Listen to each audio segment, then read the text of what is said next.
Hello, my friend. How are you doing today? I hope you're doing good. Christmas is right around the corner, and we're in what do they call that? Hanukkah. So if you're celebrating either of those, I hope you're happy and able to spend some time with family. Maybe you can make a little gift for somebody, write a little note in it, tell them that you love them. I am studying the Bhagavad Gita according to Gandhi.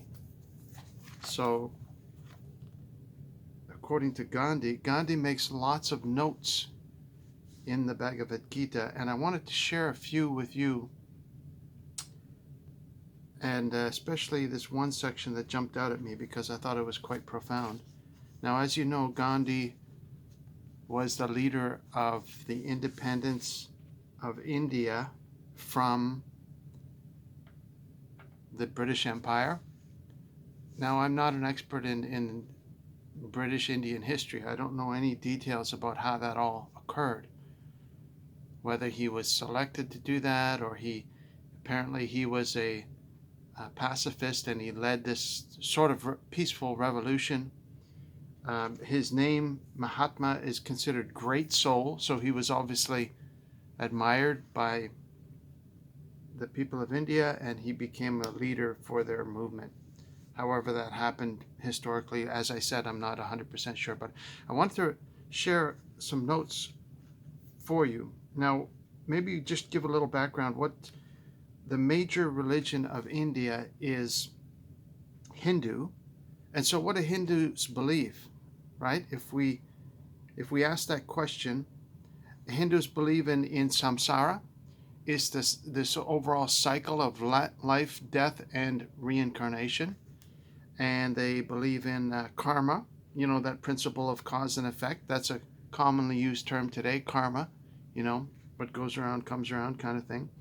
They believe in the idea of Atman, which is the idea of the soul, Atman, and that all living beings have a soul, all living things have a soul, and then there's this universal soul, like the soul of God, of which all souls are a part of. So the idea of Atman is important in Hindu belief. And they also believe in the idea of avatar, which is a term that's part of a famous movie that's popular today, Avatar. It's also used as a representation of a person's identity. We use that. We say, oh, this is their avatar. So it's like an image of the person. And in Hindu belief, avatar is like a representation of God. If a person is able to live a life that is representative of goodness and of holiness and the divine and so on, they would be considered an avatar. So kind of like a representation of God would be an avatar. And so it seems to me from reading what I've read so far that Gandhi had a very good understanding of Hindu belief, Muslim belief, Christian belief, and probably any other Sikh religion. Probably the most popular religions of the population of India at the time, Gandhi would have been familiar with them, as well as the religions of England, the religions of Protestantism and Catholicism and Christian belief. So Gandhi had a very broad knowledge of spiritual beliefs in general. And so that's interesting to see. I wanted to see, it says here, the Hindu belief in avatars is incarnation of God. Avatar means descent. So it means like God coming down into an individual. They call that an avatar. Anyway, there's something I want to share with you, very important, that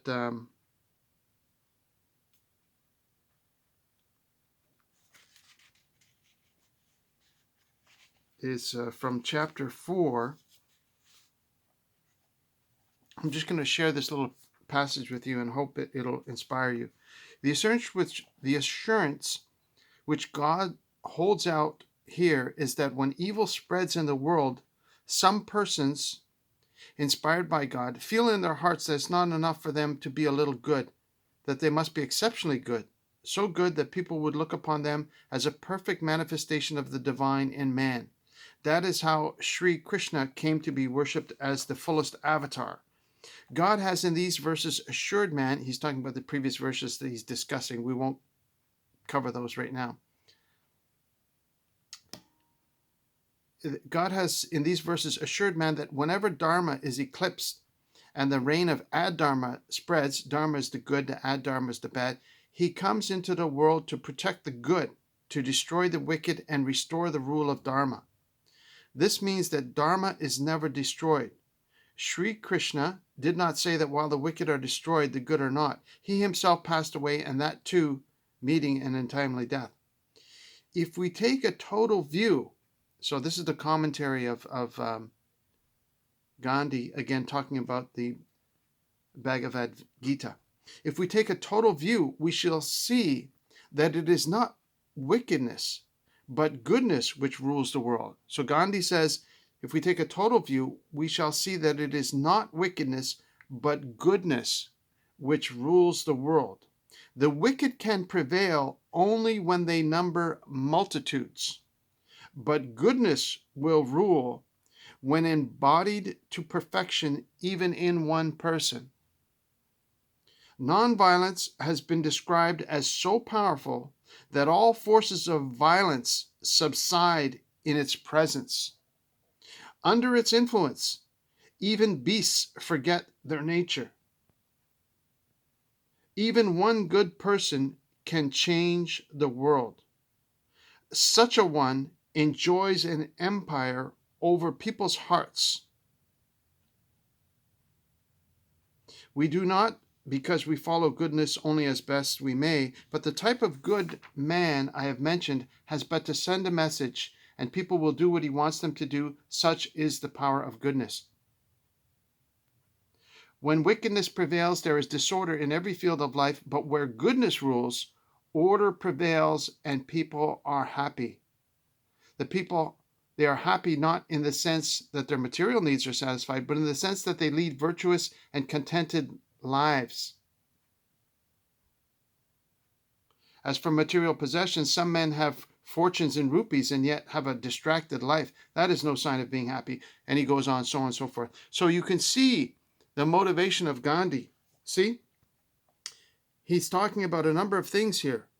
He's saying that goodness will rule when embodied to perfection, even in one person. See, Gandhi had a belief in his own goodness, that he had sought out what was good and what was evil, and he decided to choose goodness. He decided to choose self-discipline. Don't forget, Gandhi had a very deep knowledge of biblical scriptures. He knew Christian doctrine and he knew Hindu doctrine.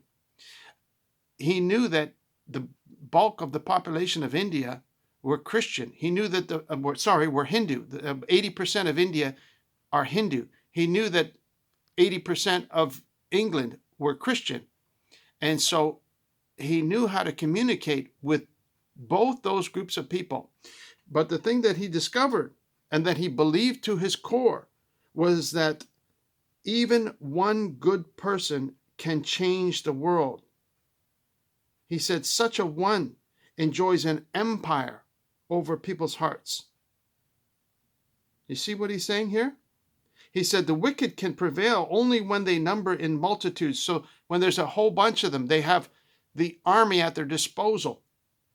The wicked, and they have the military at their disposal and the police at their disposal. And they have all these guns and gangs and members at their disposal. A big gang gains its strength in evil in numbers. The more numbers they have, the bigger the gang, the more strength they have, right? Nonviolence has been described as so powerful that all forces of violence subside in its presence.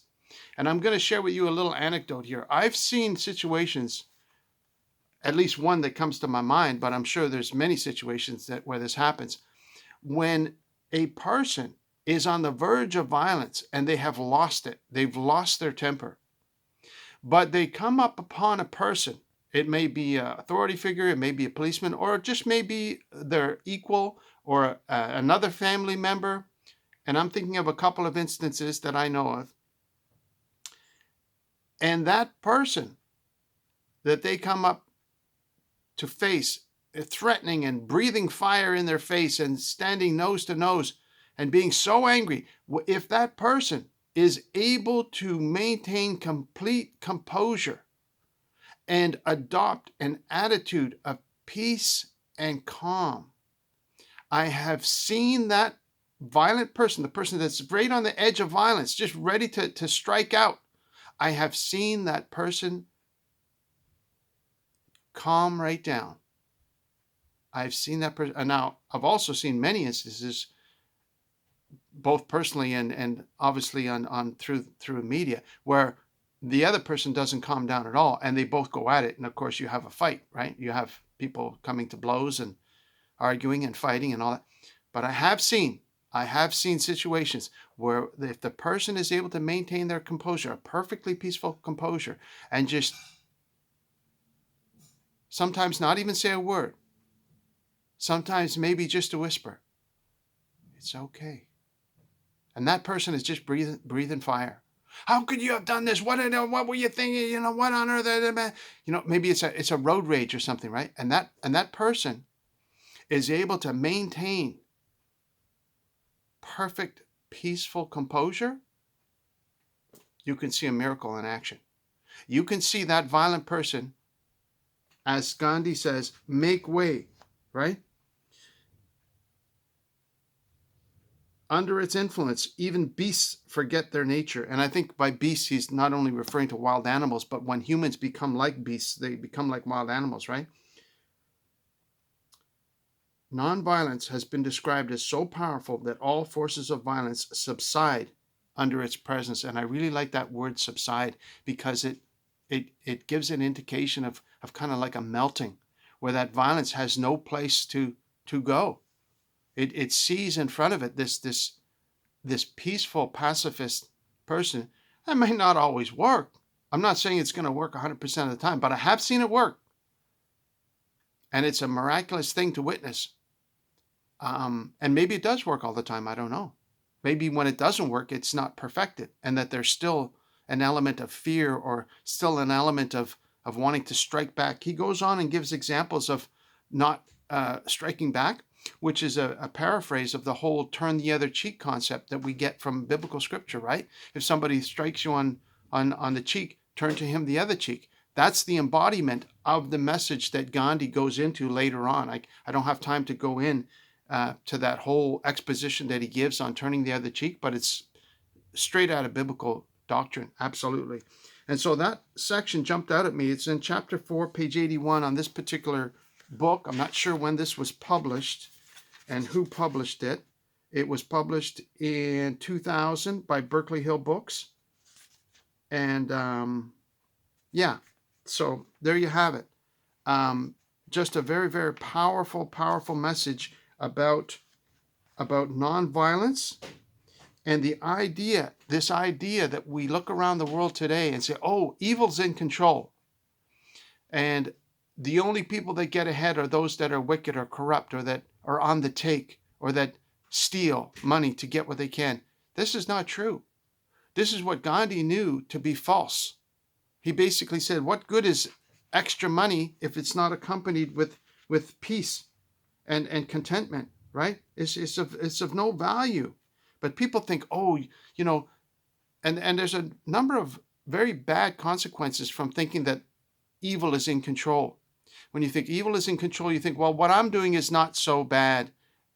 You start to compare yourself. You start to say, well, because the whole world is wicked, because all the politicians are wicked, then I can fudge a little in my business. I can fudge a little in my activities. No.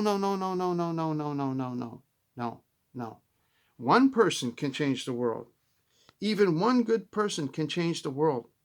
If an individual, and this is the problem, because the individual has not decided to take a stand and stand up and say, no, I'm not gonna stand for this.